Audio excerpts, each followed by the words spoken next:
Ormas Badak Banten Perjuangan melakukan aksi demonstrasi kembali terkait penetapan dua aktivis yang diduga mendorong pagar kantor Depir di Kabupaten Lebak saat melakukan aksi pada tanggal 23 September bulan lalu yang menyebabkan seorang anggota Satpol PP bernama Yadi meninggal. Dalam aksi demo kali ini Selasa 29 Oktober 2024, Ormas Badak Banten Perjuangan melakukan aksi di dua titik, di depan Polres Lebak dan di depan kantor Bupati Lebak. Dalam tuntutannya mereka meminta dibebaskannya dua aktivis, jika tidak maka kami akan terus melakukan aksi. Saat melakukan aksi di depan kantor Bupati Kabupaten Lebak, Ormas Badak Banten sempat saling dorong dengan aparat keamanan dari kepolisian yang berjaga. Beruntung korlap aksi Asep bisa meredamnya, sehingga para aksi demonstran berjalan damai. Setelah puas mengemukakan pendapat di depan kantor Bupati, para demonstran pun membubarkan diri. Sementara itu, Ketua Badak Banten Perjuangan Ilai Sahroni, yang sering disapa King Badak, mengatakan, kami akan terus melakukan aksi-aksi lain berjilid-jilid, bila perlu sampai ke tingkat Polda, sampai tuntutan kami dikabulkan. Dua titik, titik pertama ada di Polres, jam 10.30. Di sana orasi menyampaikan pendapat, aspirasi, dan kami bergeser ke pendopo tadi jam 1:30 sampai jam 1:30, 1 jam.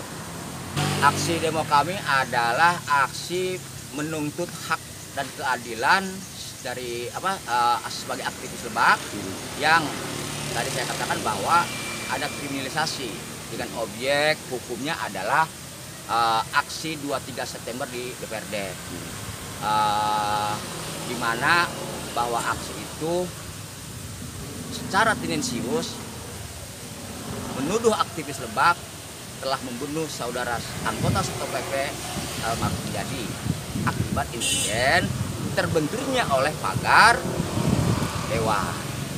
Dan menurut analisis dan kajian kami mungkin juga sama dengan itu, bahwa aksi itu tidak anarkis, tidak sesuai apa yang dikatakan oleh suatu penggiringan opini terhadap publik yang dijadikan ini adalah sebagai propaganda. Itu artinya bahwa ada penanganan hukum yang kami harapkan agar komprehensif. Artinya bahwa lakukanlah penanganan hukum sampai ke akar-akarnya supaya gamblang jelas. Itu. Nah sekarang ini kan masih menjadi menjadi sumir dan muncul ada rasa ketidakadilan dari siapa? Dari yang sudah ditetapkan menjadi tersangka, bahkan sudah menjadi berdiskusi. Itu. Keinginan Ketum sendiri seperti apa keinginannya?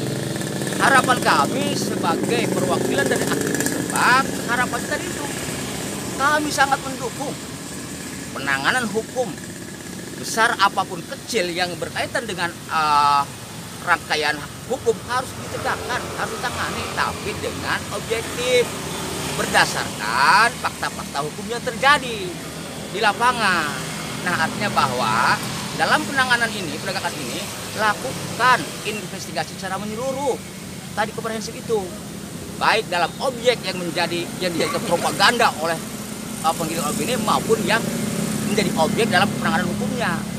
Itu terlebih lagi kan gitu. Komprehensif itu yang dimaksud adalah sampai ada keterangan pihak dokter dari pihak rumah sakit ya yang menyatakan bahwa saudara almarhum Yadi itu meninggal akibat benturan ini. Ya kan? Sementara ini kan tidak ada. Sekalipun itu adalah hak penyidik ya untuk menyampaikan BAP atau sebagainya, visum sebagainya itu, tapi karena ini menjadi isu besar dan mengakibatkan ada warga Lebak yang merasa diperlakukan tidak adil, maka wajib penyidik menyampaikan bahwa inilah hasil otopsi atau hasil menyatakan bahwa almarhum meninggal akibat benturan ini. Nah sampai hari ini tidak ada. Itu tujuan kami.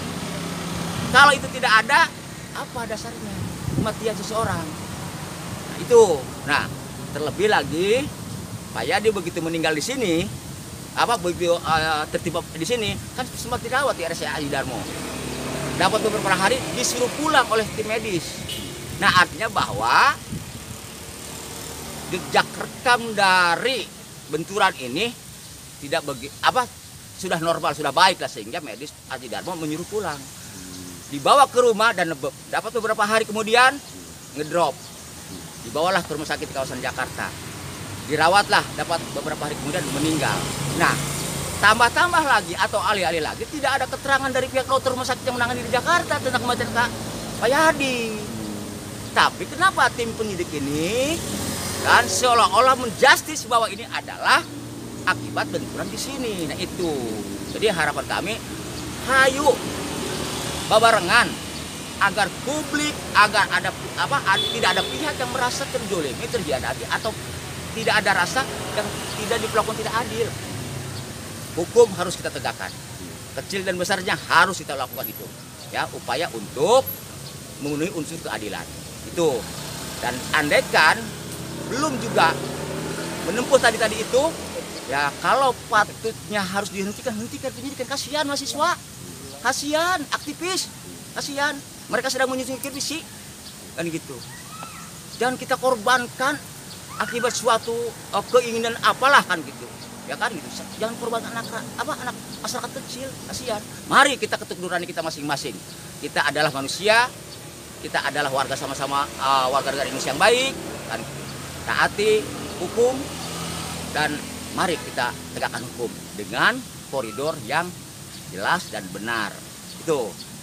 Kalau harapan kami, permintaan kami, ya kan gitu, bahwa tadi itu kalau tidak dilakukan penanganan hukum secara komprehensif sehingga mendapatkan hasil penanganan hukum yang memunculkan suatu rasa keadilan, ya kan, jangan diteruskan kalau nggak itu. Artinya kami akan terus bersuara, Hari ini jilid 2, hari nanti jilid 3, dan saya tidak ada putus untuk jilidnya. Selama keadilan itu belum diberikan kepada yang berkaitan, atau selama keadilan belum diberikan, kan gitu. Betul, Panglima adalah segala-galanya, tapi ada Panglima hukum itu adalah Panglima, tapi ada yang harus kita gunting adalah keadilan, kan gitu. Baik dalam penanganannya maupun dilihat dari siapa yang menjadi korbannya, tersangkanya itu. Hari ini jilid ketiga, jilid 2, dan besok atau lusa, manakala persoalan ini masih juga tidak ada kejelasan, kepastian hukumnya, kan gitu, kepastian tentang penanganannya, ya saya sudah katakan tadi dalam orasi akan ada jilid ketiga, insya Allah pada hari Senin.